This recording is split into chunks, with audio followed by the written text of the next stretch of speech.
ধন্যবাদ। আজকে আপনি লক্ষ্য করবেন যে মিয়ানমারের রাখাইন রাজ্যে তার আশপাশে এলাকায় আমাদের সীমান্তবর্তী এলাকাতে যে অবস্থা বিরাজ করছে, গত বুধবারেও দেখা যায় রাতভর গোলাগুলি শব্দ হয়েছে এবং বিভিন্ন রকম সেখানে যুদ্ধের মতো একটা পরিস্থিতি বিরাজ করছে এবং আশপাশের লোক কিন্তু ভীতি সন্ত্রস্ত অবস্থায় জীবনযাপন করছে। কিছুদিন আগে আপনি লক্ষ্য করবেন যে আমাদের নিরাপত্তা বাহিনী, নৌপথের নিরাপত্তা বাহিনী, কোস্টগার্ড সহ যারা আছেন, নিরাপত্তা প্রহরী যারা আছেন তাদেরকে গুলিবর্ষণ, তাদের উপরে গুলিবর্ষণ করা হচ্ছে।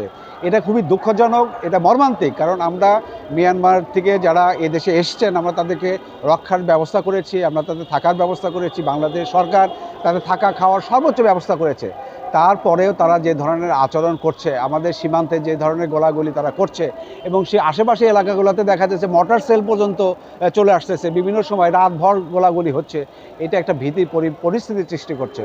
আমি মনে করি যে সংশ্লিষ্ট যারা আছেন এবং বর্ডার সংশ্লিষ্ট যারা আছেন তারা এই বিষয়টি নজর দিবেন এবং শুরু থেকেই এদের এই বিষয়গুলো প্রতিকার করতে হবে। যদি প্রতিকার করতে না পারি তাহলে কিন্তু এটা একটা চরম আকার ধারণ করবে।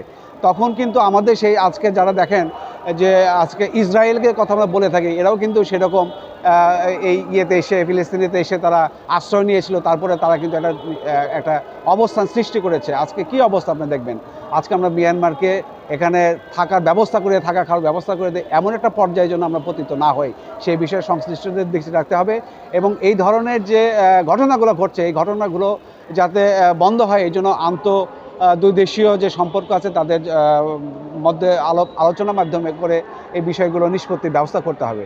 যদি করা যায় তাহলে হয়তো ওখানকার স্থানীয় বাসিন্দা যারা আছেন তারা কিছুটা নিরাপদ ফিল করবে, না হলে কিন্তু এদের খুবই আতঙ্ক অবস্থা রয়েছে। আমি মনে করি এদের আতঙ্ক থেকে নির্ভূত করতে হলে এদের সরকারের তরফ থেকে এবং সংসদের তরফ থেকে প্রয়োজনীয় ব্যবস্থা গ্রহণ করা জরুরি। ধন্যবাদ।